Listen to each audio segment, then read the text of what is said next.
Welcome back to another technical deep dive here in the debug zone.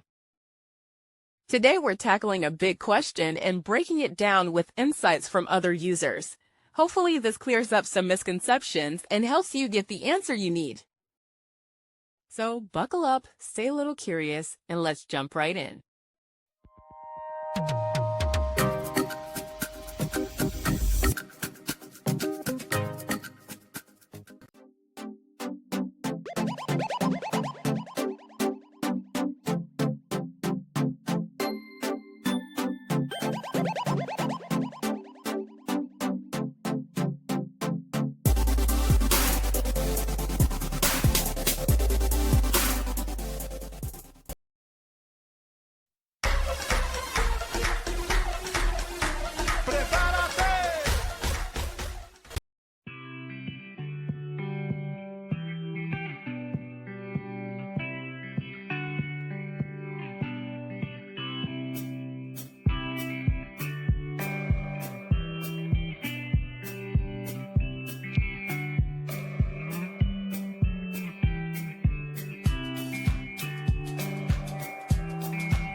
And that's a wrap.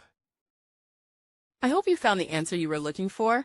If you did, take a second to hit that subscribe button. It really helps out. And let me know in the comments which solution worked best for you. See you next time in the debug zone.